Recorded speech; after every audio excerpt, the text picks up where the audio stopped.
बिस्मिल्लाहिर्रहमानिर्रहीम। अस्सलाम वालेकुम। ये कायनात अल्लाह ताला ने बनाई और इसमें एक निज़ाम भी उसी खालिक के कायनात का चल रहा है। अल्लाह ताला कुरान पाक में फ़रमाता है, गौर करने वालों के लिए इसमें निशानियाँ मौजूद हैं। कुरान पाक में बार बार इस कायनात की तख्लीक, इंसान की तख्लीक और वो आयात जो उसने नाजिल की हैं उस पर गौर व फ़िक्र की, गौर व तदब्बुर की दावत दी गई है। जो लोग इस पर गौर करते हैं वो ज़रूर इसका कोई ना कोई सिरा पा लेते हैं। अल्लाह ताला ने अम्बिया अलैहिस्सलाम को पैदा फ़रमाया और उन्हें बाकी लोगों पर फ़ज़ीलत दी और अम्बिया कराम में मोहम्मद मुस्तफ़ा सल्लल्लाहु अलैहि वसल्लम को अफ़ज़ल करार दिया। इसी तरह अल्लाह ताला ने किताबें नाज़िल फ़रमाई और कुरान मजीद की हिफाज़त का ज़िम्मा भी लिया और क़यामत तक के लिए इसकी शरीयत को नाफिज़ कर दिया। तमाम दिन अल्लाह ने ख़ुद बनाए और जुमअतुल मुबारक को अफ़ज़ल करार दिया। इस तरह माह व साल बनाए और इनमें बाज़ महीनों को और अय्याम को फ़जीलत बख्शी। इसी तरह चाँद की 11 तारीख़ में बहुत बड़ा राज बना है। मैं आपसे कुछ ऐसी चीज़ें शेयर करने जा रही हूँ जो इस ख़ास तारीख़ में हुई। फ़ॉर एग्ज़ाम्पल, अल्लाह ताला ने जब आदम अलैहिस्सलाम को दुनिया में भेजा तो दिन 10वीं का था और रात 11वीं की थी। जब नूह अलैहिस्सलाम का बेड़ा पार हुआ तब भी दिन 10वीं का था, रात 11वीं की थी। इसी तरह फ़िरौन गर्क हुआ, दिन 10वीं का था, रात 11वीं की थी। इमाम हुसैन अलैहिस्सलाम को शहीद किया गया, उस दिन भी दिन 10वीं का था और रात 11वीं की थी। क़यामत आएगी, दिन 10वीं का होगा और रात 11वीं की होगी। इसके अलावा भी इस कायनात में बेशुमार ऐसे वाक़यात हैं जो इस तारीख़ से मंसूब हैं, जैसा कि यूनुस अलैहिस्सलाम का मछली के पेट से बाहर आना, वो भी दिन 10वीं का था और रात 11वीं की थी। अल्लाह ताला ने इस दुनिया में नस्ल इंसानी की इब्तिदा इसी तारीख़ पे की।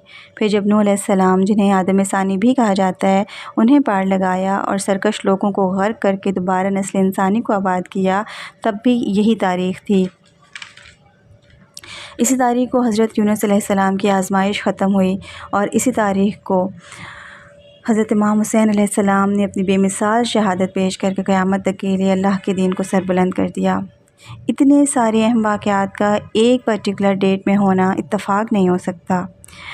यकीनन इसमें कोई राज है, कोई ख़ास वजह है। मैं आपसे आज की वीडियो में रिज़्क़ में कुछ शादी के हवाले से एक अमल शेयर करने जा रही हूँ, लेकिन इससे पहले एक हदीस आपसे शेयर करूँ कि आक़ा करीम सल्लल्लाहु अलैहि वसल्लम ने फ़रमाया, तुम में से बेहतरीन वो है जो दूसरों को खाना खिलाए। इस तरह अल्लाह के जलीलुल क़दर वली हज़रत शेख अब्दुल क़ादिर जिलानी रहमतुल्लाह अलैह से किसी ने पूछा, तंगदस्ती किस पे आती है? चलते चलते कारोबार ठंडे हो जाते हैं, इंसान मोहताजी में आ जाता है, मोहताजी किस पे आती है? तो फरमाया, जिसको अकेले खाने की आदत पड़ जाए उस पर मोहताजी आ जाती है, और जो बाँट कर खाता है अल्लाह उसके रिज़्क़ में वसअत पैदा फरमा देता है। आपके पास बहुत से लोग आकर मसला पूछते थे कि हुज़ूर अल्लाह कैसे राज़ी होगा? तो हुज़ूर गौस पाक आज़म फरमाने लगे कि मैंने 50 साल पढ़ाया है, सबसे जल्दी रब तब राज़ी होता है जब किसी भूखे को खाना खिलाया जाए।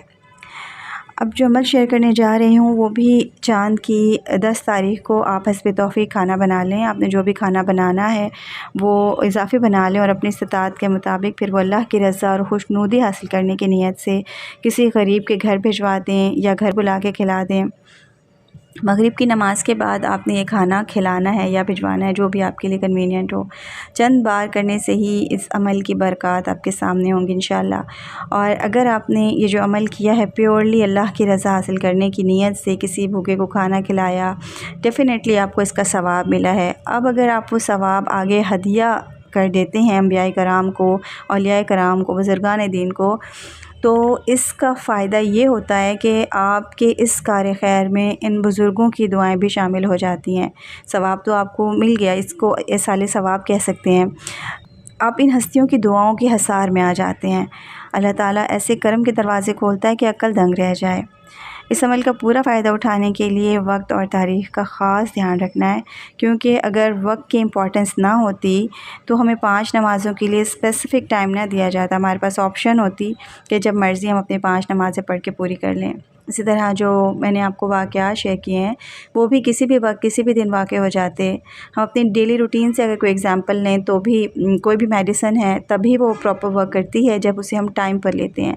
तो बिल्कुल इसी तरह जो अमाल या वज़ाइफ़ हम करते हैं इसमें भी वक्त का और आदाद का ख़याल रखना ज़रूरी होता है, तभी हम पूरी तरह फ़ैज़याब होते हैं।